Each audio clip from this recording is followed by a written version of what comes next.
Pinatitiyak ni Pangulong Ferdinand R. Marcos Jr. ang maayos na kalagayan at kalusugan ng mga apektado ng baha.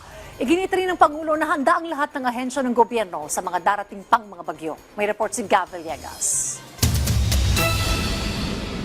Pagdating mula sa kanyang work visit sa Estados Unidos, sumabak agad sa trabaho si Pangulong Ferdinand R. Marcos Jr. Nagtungo siya sa NDRRMC headquarters para personal na alamin ang kalagayan ng bansa matapos ang sunod-sunod na pananalasa ng bagyo at habagat. Kasama sa situational briefing ang mga kinatawan mula sa iba't ibang ahensya. Binigyan din niya na bago pa man tuluyang pumasok sa bansa ang mga bagyo, nakahanda na ang pamahalaan sa posibleng epekto nito. Kahit nung nasa US pa ako, alam na namin kung ano yung kailangan gawin. Tuloy-tuloy ang proseso ng pagbibigay ng relief, pag-rescue, pagbibigay ng relief, pagbubukas ng mga kalsada, patiyakin na may kuryente ang mga ospital. Nangamba ang Pangulo sa sunod-sunod na suspensyon ng mga klase, kaya gagawan daw ng paraan para makahabol at hindi mapag-iwanan ang mga estudyante. We're finding alternative ways, teaching modes na para sa ating mga bata, sa ating mga estudyante.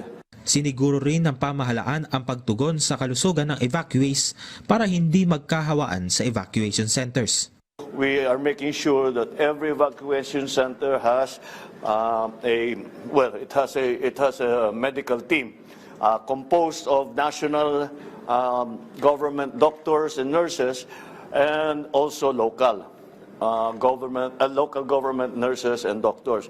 Ang trabaho lang talaga sa national ay tiyakin na meron silang sapat na supply ng mga gamit at saka ng gamot.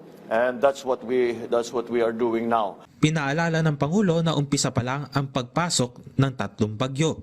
Kaya dapat maghanda sa posibleng bagyo ngayong taon. So nakatatlo na tayo. So to be conservative, ibig sabihin 100 pa ito na dadating. Pag wag na natin sasabihin baka magkabagyo, paano na pagdating ng bagyo dahil darating at darating yan. That is the fact of climate change, and we are now having to think more, of course, mitigation. Ano yung mga pwedeng gawin para matulungan nga yung mga naging biktima. Pero in the longer term, kailangan na natin mag-isip tungkol sa adaptation. What do we have to do when it comes again? Because it will come again. Gab Humilde Villegas para sa Pambansang TV sa Bagong Pilipinas.